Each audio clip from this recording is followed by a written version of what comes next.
6:18. Shebahn is here. Good morning. Good morning. You've been Morning, shopping? Shebahn. I haven't been shopping. No, I haven't.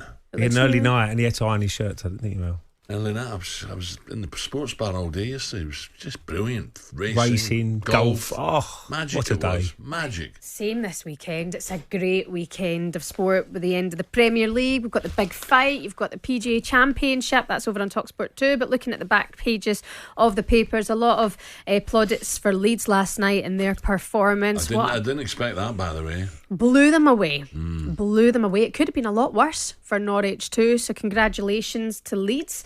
Let's talk about Phil Foden. He's on the back page of The Sun today. Martin Blackburn writing, Foden, 4 Premier League titles in a row will not be repeated. Phil Foden says Manchester City must take the chance to win a 4th straight Prem on Sunday, as it may never be done again. He just picked up last night's Footballer of the Year award from the Football Writers Association. But on what Phil Foden is saying there, it's so difficult to win consecutively. Yeah. Oh, yeah, definitely. I mean, how special, Ray, you're an Invincible, how special that they could go on and do it. Well, we never retained our title. Yeah. So that's it. We won it 98, 202 and 204. Manchester United have done it a few times, didn't they? In the 90s, didn't they? They've done it quite a few times, retained their title. But it's amazing what they've done, what they've achieved. And massive respect goes down to Guardiola, who's developed Foden, because we're going back in the day, we always said, oh, he needs to go on loan, he needs to do this, he needs to do that, get him a bit of experience. But he always said, no, wait a minute, we're going to do it our way. And look at him now, he's been brilliant. Yeah, And he's really looked after him. He's imagine training with David Silva every day and De Bruyne and all them sort of guys who are such good players. He's learned a lot of those guys, but now he's the main man, isn't he? Well, he's up. He's incredibly. He's got everything, hasn't he? Sharp touch.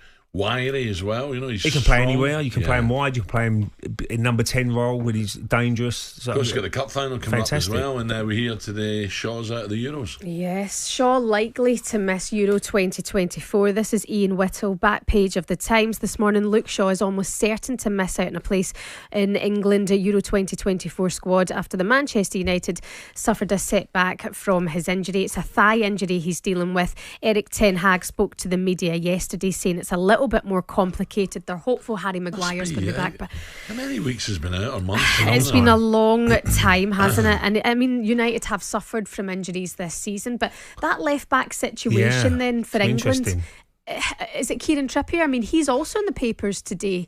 He's not in the best of form at the moment, is he? Well, he does a good job, doesn't he? Good defender. So I would have no problems with Trippier. Yeah. And left back. It opens up that Probably door. Carl Walker will be right back, won't he? It opens up that door for somebody who you might not usually see in that position. But Kieran Trippier also in the pages of the I paper today, talking about the end of season tours.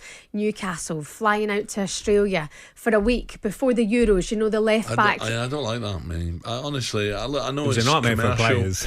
I know it's commercial, I know it's money, but I know you played lots of money now and you've got to do what the club want you to do, but players would be like, why are we going to Australia? They'll be moaning behind the scenes saying, well, look, we just had a long, hard season.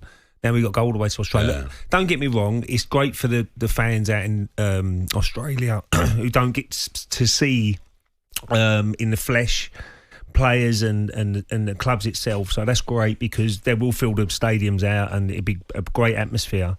But right at the end of the season, when you're going into Euros, fine, Euros, and a lot of these guys will be playing in it, then it's not ideal, if I'm being honest. Do you think this is right, Al? I mean, we're hearing about players complaining about the amount that they've got on their plate at the minute. Do you think it has to be listened to, or is it a case if you get paid well, crack on, get on that flight, go and play football? I'm old school, you know, and you know, we just got on with it. But, you know, it's totally different now, isn't it? You know, you read about Antonio and people, it's playing on their minds now, and they're getting a bit depressed, they're getting tired, and they're not enjoying the football.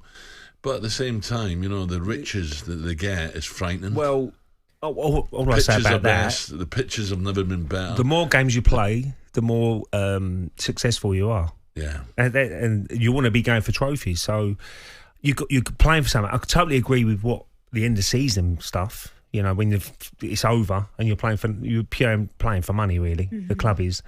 So I totally agree with that. But when you're playing and you're exciting, you're playing in FA Cup semi-finals and going for the title, then you dream of. Exactly. That's why you become a footballer. I'm not been an old dinosaur, but with the greatest respect, they've never been better looked after. And you don't train that Premier. often. We didn't train hardly at all this time of the year. You know, you're just ticking over. You're waiting for the next game, really. Actually, coincidentally, today the new series comes out 99 on Amazon Prime, and it's about Manchester United and the winning the treble, and they won all of those games inside 10 days.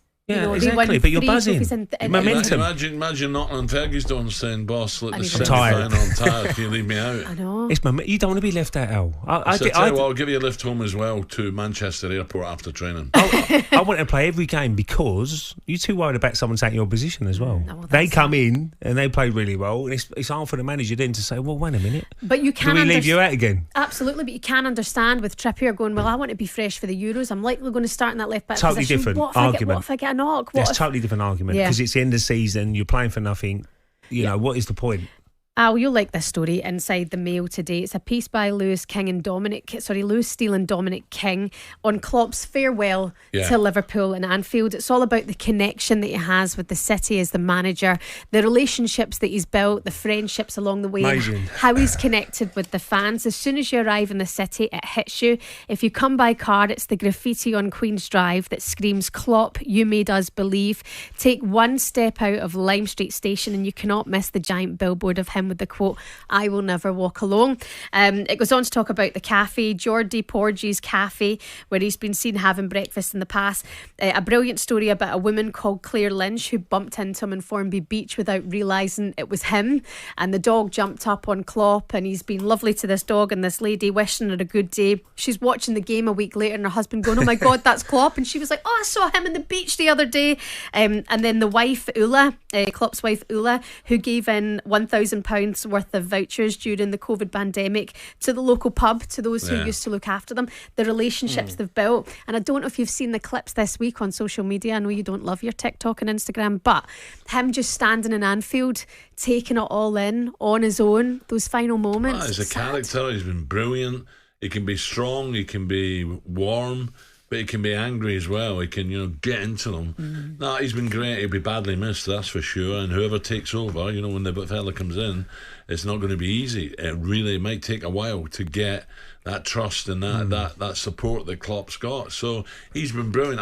I could see him coming back maybe as German manager in a year or two. Yeah, definitely. I really can. I don't think it's the last we've seen of him. Yeah, but I'm glad it's at Anfield last game. I mean, it's going to be absolutely wonderful. We're going to have the game on talkSPORT too as well. But I do love this piece actually by Lewis Steele and Dominic King, Liverpool fans. You'll probably keep this one actually on the subject. Actually, of You'll Never Walk Alone.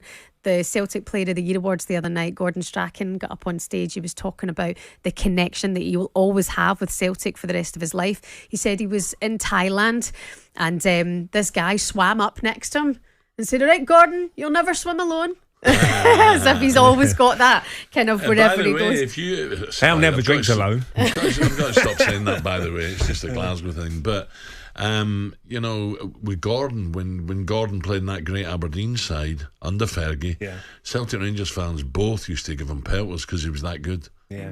Oh, he did. He was irritating to Celtic Rangers fans. But not anymore. Leeds is brilliant, wasn't he? Leeds. Yeah. Oh no, Gordon's great. Top Man United, Man U. Yeah.